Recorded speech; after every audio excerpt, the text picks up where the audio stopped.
आज स्वराजचे पप्पा ना ही कच्ची केळी घेऊन आले आणि मला म्हणाले याची भाजी करा. तर याची भाजी कशी बनवणार या अगोदर मी कधीच केली नाही. म्हणलं भाजी तर काही जमणार नाही, मस्त चिप्स बनवते ते खावा. मग काय, मग चिप्सच बनवायला घेतले, मस्त साली काढून घेतल्या.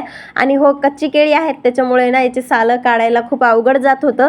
कसं बसं तरी याचे साल काढले आणि नंतर गोल गोल आकारामध्ये मस्त असे कट करून घेतले आणि एका साईडला कढईमध्ये तेल तापत ठेवलं आणि दुसरीकडे एका वाटीमध्ये थोडंसं मीठ, पाणी आणि थोडीशी हळद टाकून मस्त एक पेस्ट बनवून घेतली. तेल कडक तापल्याच्या नंतर हे सगळे चिप्स टाकून दिले आणि थोडं थोडं ते मिठाचं पाणी टाकलं. असं वाटलं ते अंगावर उडते की काय, पण ते उडालं नव्हतं. मस्त झाले होते आणि चवीला पण एक नंबर. बाहेर जसे असतात ना तसेच झाले होते.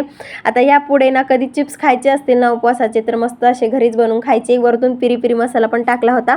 आणि हो, ही एक नवीन गोष्ट घेतलेली आहे जी खूप आधी घ्यायला पाहिजे होती पण लेट घेतली आणि हे ऑफलाईनच घेतले त्याच्यामुळे याची लिंक काही नाही आहे.